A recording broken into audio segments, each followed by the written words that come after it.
wanted to talk to you today around your USPs.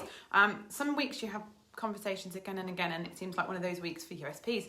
Imagine you're in quite a busy business space, lots of information, lots of people doing very similar things. I know one of the questions that I've come across this week regarding USPs came from somebody within the fitness industry. You know, taking that online, there is the feeling that there's only so much you can do differently. And so how do you differentiate? How do you stand out in that market?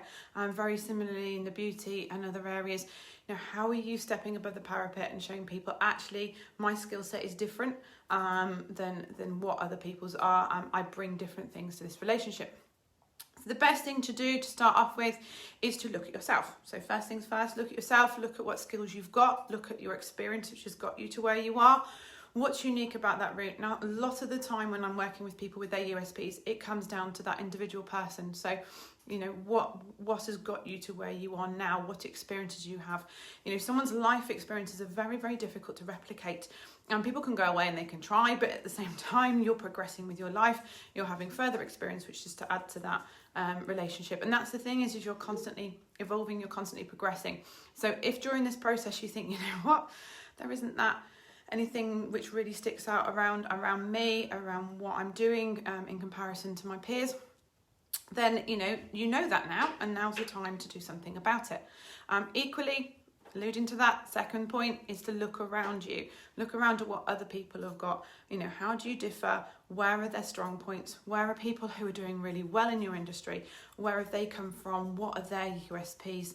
I'm not saying to replicate them, but an awareness of them and appreciation of them can make you think about actually how you might be able to evolve those and work for yourself.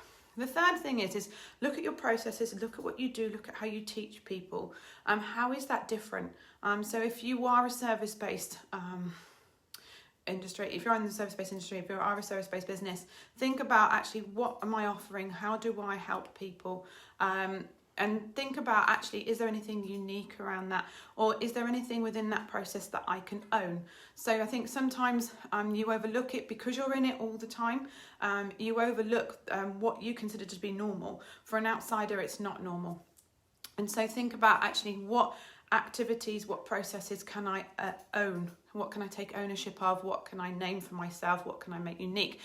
Working with somebody in the beauty industry, they've been, you know, they're following different formulas. They use different products. They use different pieces of equipment to meet different needs. But the thing is that actually there's a reliance for that person to understand, I have this issue with my face, therefore I need this technique, I need this help.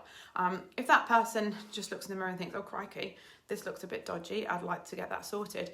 You know, having somebody who really does what they say on the tin, so, you know, makes you look younger, sorts out your skin, you know, then you can then look to find that person.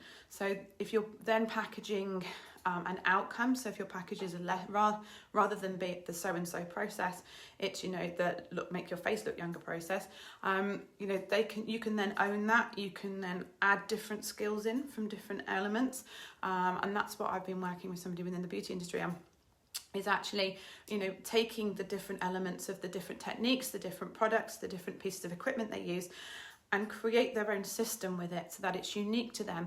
They own it, they'd be naming it, they'd be teaching it. And then, you know, you've actually got something then which is really viable and can be scaled. So, you know, just to recap, look at yourself, look at your market, look at your competitors, and look at your processes and see what you can own, see what you can develop. If you're still really struggling, then, you know, it's worth getting in touch with somebody and talking through these things. It doesn't have to cost a lot. It can be quite sort of short sessions with people, but it can help you to clarify, why do you need USPs? You need USPs because you need to be in a position where you understand, so you can explain to your customer what makes you so different, what makes you stand out, and why they should choose you rather than somebody else. So, you know, when you get those awkward questions around, oh, well, you know, why you, why not somebody else? You can't be in a position where you're just thinking, yeah, good point. You know, you have to think, you have to have a response for that. You have to have a justification. Otherwise, you really struggle with your pricing. You really struggle with everything else, because you're just in that position thinking, yeah, good point. I don't have anything else to offer. Yeah, you probably are better going to the person down the road who's got a handle on it more and is able to tell you, actually, I do this, this, and this. At the end of the day, a lot of these things are subjective, but you need to have that confidence. You need to have that knowledge to be able to say these things.